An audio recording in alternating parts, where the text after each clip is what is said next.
Marvel Spider-Man 2 marketing has been in high gear ever since that open world and digital Deluxe Edition trailer that we got during the PlayStation State of Play, at this point over a month ago. Since then, that's been followed up by numerous first impressions, breakdowns, interviews with Insomniac developers or voice actors from the game. One of the more recent ones being from Yuri Lowenthal talking on Phase Zero about how much he loves playing Spider-Man, and he'd do it till he couldn't anymore. You can catch more details on that in a previous upload where I'm comparing his voice acting as Spider-Man to Kevin Conroy's as Batman. Speaking of his performance, this is going to be a special one when it comes to Marvel Spider-Man 2 because we're going to see a different side of Yuri Spider-Man with the inclusion of the black suit. We're going to experience a tonal shift, hear more authoritative dialogue, more aggression when it comes to his voice acting this go round. And I'm curious to see how much of that comes through, in particular with the addition of the Symbiote Surge gameplay mechanic, which is actually the main topic of this video, but more importantly what it means for a future project for Insomniac Games. Before we proceed, if you're hyped that we've got less than 2 weeks till the release of Marvel Spider-Man 2, scroll down and hit that like button, and let me know if the button lit up when I said that down in the comments below. I've been hearing from some people that that's been happening, a new feature on YouTube, and I'm just curious.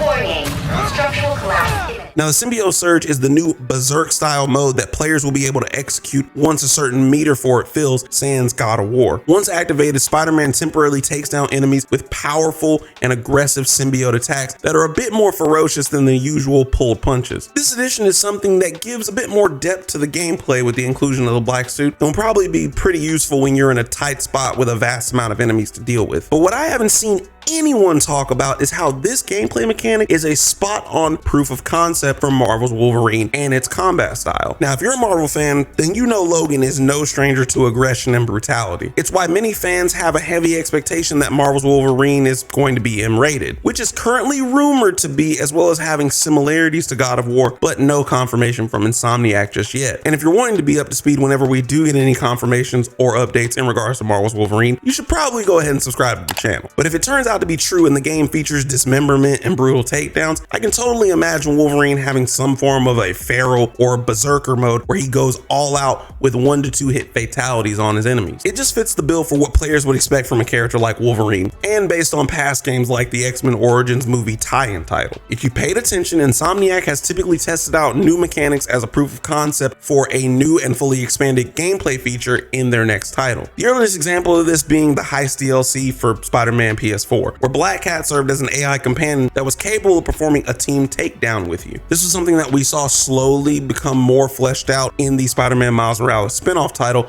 in which there were team-up sequences with Prowler and the Tinkerer. They seemed to have more autonomy, and then you could perform numerous dual takedowns with each of those characters and Miles. Now we see this as a completely integrated and key aspect of Marvel Spider-Man 2, where not only will we be able to switch between 2 playable characters, but it is possible to come across whatever Spider-Man you're not controlling randomly throughout the city and team up with them to stop ongoing crimes or perform team takedowns with. So I fully believe that the Symbiote Surge will be something that Insomniac uses as a springboard when it comes to fleshing out the style of combat for Marvel's Wolverine. Only time will tell. We haven't had any updates or gameplay for Wolverine yet, and probably won't until 2024, well after the release of Marvel Spider-Man 2 and at least a confirmation of whether or not the game will be receiving any post-launch DLC. We'll just have to wait and see. If Insomniac shows up with something to that effect, be sure to let everybody know that you heard it here first, folks. If you want to hear more about the last major update we got on Marvel's Wolverine, be sure to click the card on the screen and check out my video about how they're really getting started when it comes to the development of the title. If you made it this far in the video, throw hashtag 1K incoming in the comments section. The Fridge fam is continuing to grow, and we're closing in on a major milestone of 1,000 subscribers, and I appreciate all of you guys' continued support. As always, thank you for watching this far, and I will catch you in another video. Peace out.